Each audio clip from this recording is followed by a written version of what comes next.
नमस्कार, स्वागत है आपका 99 न्यूज के इस बिहार और झारखंड के बुलेटिन में। और इस वक्त आपके साथ मैं हूं दीपाली श्री। शुरुआत करते हैं बिहार की खबरों से।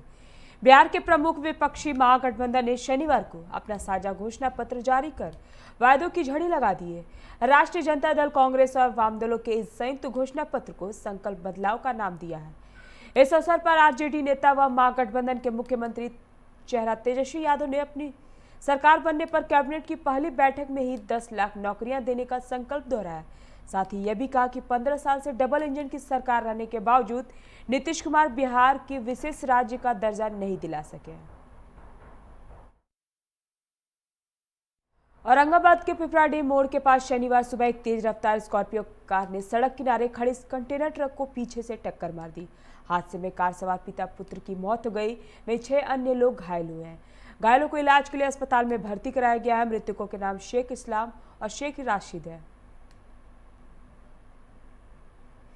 त्योहारी मौसम को देखते हुए रेलवे कई नई ट्रेनें चलाने जा रही है। इसी क्रम में अब पटना से लखनऊ के सफर के लिए एक सुपरफास्ट ट्रेन चलाने की जानकारी दी गई है। पाटलिपुत्र जंक्शन से खुलने वाली इस लखनऊ पाटलिपुत्र सुपरफास्ट ट्रेन का परिचालन 20 अक्टूबर से किया जाएगा।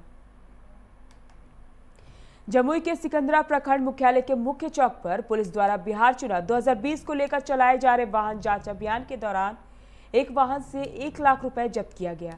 वाहन से निवर्तमान विधायक सह कांग्रेस प्रत्याशी सुधीर कुमार उर्फ बंटी चौधरी का बैनर पोस्टर भी बरामद किया गया है।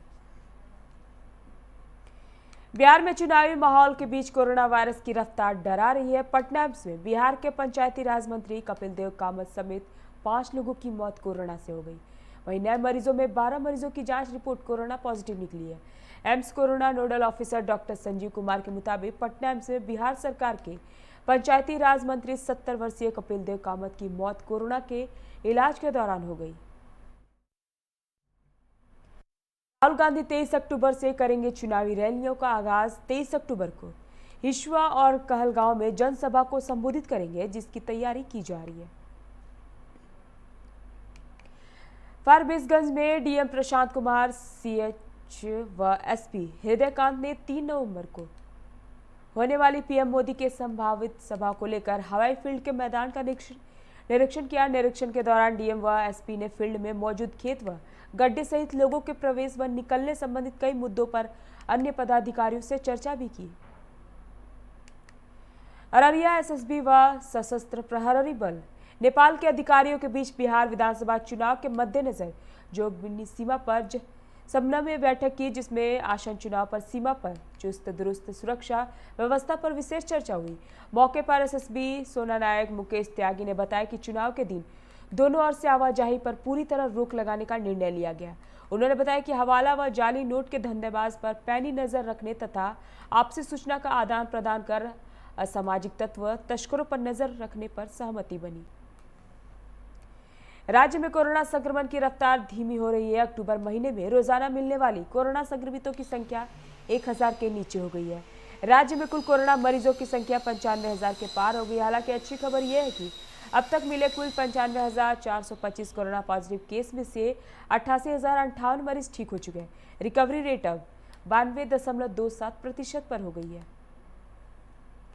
मुख्यमंत्री हेमंत सोरेन ने केंद्र सरकार के जीएसटी क्षतिपूर्ति को लेकर दिए गए बैक टू बैक लोन के प्रस्ताव को ठुकरा दिया। शुक्रवार को उन्होंने कहा कि कैबिनेट ने एक स्वर में इसे अमान्य ठहराया है।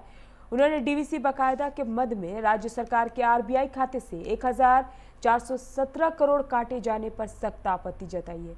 सीएम ने कहा कि वे इस मामले की शिकायत प्रधानमंत्री नरेंद्र मोदी से करेंगे और पत्र लिखकर भी अपना पक्ष रखेंगे।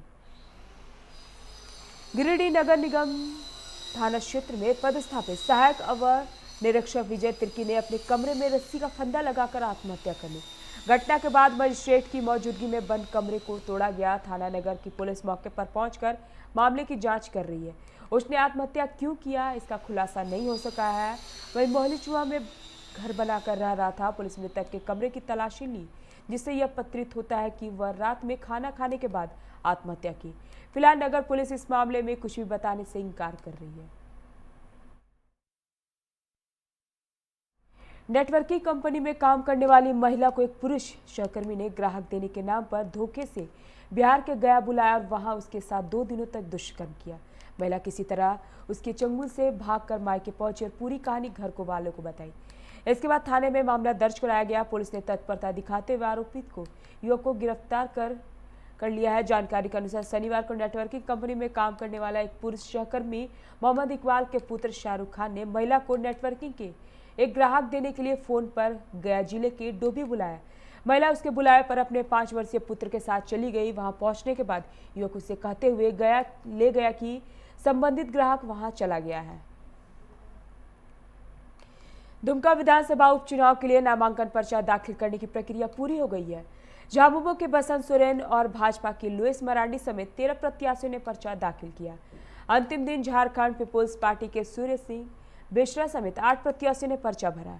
इससे पूर्व 5 प्रत्याशियों ने नामांकन पर्चा दाखिल किया था। अब दुमका विधानसभा उपचुनाव के मैदान में 13 प्रत्याशी हैं। दाखिल किए गए नामांकन पर्चों की स्क्रूटनी 17 अक्टूबर को होगी। धनबाद में वर्चस्व के लिए खून खराबा, रंगदारी मांगना और धमकाना कोई नई बात नहीं है।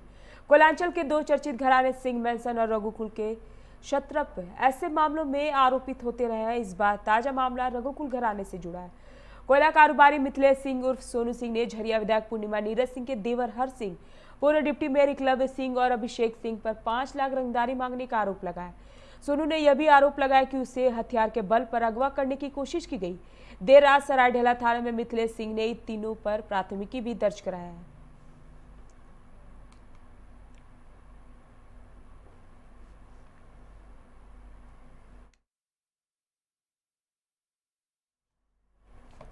Matkuria railway colony firing case में पुलिस ने आरोपित रिकवरी एजेंट उपेंद्र सिंह के मां बाप को गिरफ्तार कर लिया है। दूसरी तरफ इस गोलीकांड में घायल उपेंद्र सिंह की चाची मीरा देवी और चचेरे भाई पिंटू की हालत गंभीर है। दोनों का इलाज दुर्गापुर स्थित मिशन अस्पताल में चल रहा है। पुलिस विवाद के पीछे रिकवरी एजेंट के कारोबारी को कारण बता रही है।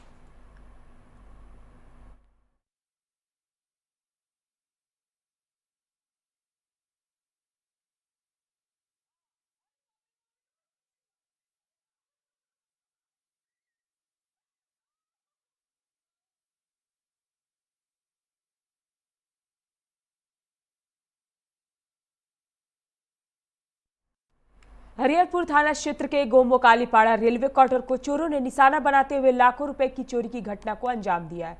घर की मालकिन जयफुल खातून रेल कर्मचारी है जो पिछले 3 दिनों से छुट्टी पर थी और अपने क्वार्टर में ताला लगाकर अपने गांव आवरा गई थी। आज जब वो लौटी तो रूम का ताला टूटा मिला, साथ ही कमरे में रखी अलमीरा खुली मिली। घर का सारा सामान बिखरा पड़ा मिला। जयफुल खातून ने बताया कि लगभग 5,000 रुपए नगद और सोने के कीमती गहने गायब मिले हैं। इसकी सूचना हरिहरपुर पुलिस को दे दी गई है, पर दोपहर तक पुलिस मौके पर नहीं पहुंची। रेल क्या करेगा? रेल 2 अंगूठी, हाँ, और अथी कान के था झुमका, हाँ, और गला के चैन में अथी था, चांदी का चैन था। तो सोने का दाम तो 1 लाख रुपया हो गया लगभग। हाँ, वही सब था बाबू। उस बार कैश में कितना था? कैश 5,000 थे। मेरा भाई का शादी होने वाला था, उसी में मेरा माँ 3 दिन 4 दिन छुट्टी ली थी हमने। आज सुबह जब आए तो देखे कि थोड़ा सा सामान बाहर बिखरा हुआ था। अब देखे अचानक नजर आया कि दरवाज़ा टूटा हुआ है। अंदर देखे सब सामान इसी तरह बिखरा पड़ा है। अलमारी खोला गया है, सोना कुछ गायब हुआ है, कुछ पैसा गायब हुआ है मेरा।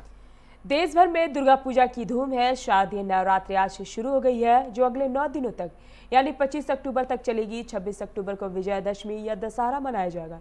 प्रथम दिन मां दुर्गा के पहले रूप शैलपुत्री की पूजा की जा रही है। इसे लेकर देश भर के लोगों में उमंग है। धनबाद समेत आसपास के इलाकों में मां दुर्गा की पूजा हर्षोल्लास के साथ किया जा रहा है।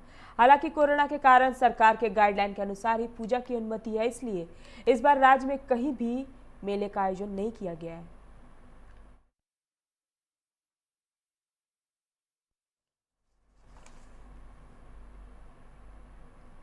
अभी के इस बिहार और झारखंड के बुलेटिन में फिलहाल इतना ही। तमाम खबरों के लिए आप बने रहिए 99 न्यूज के साथ। नमस्कार।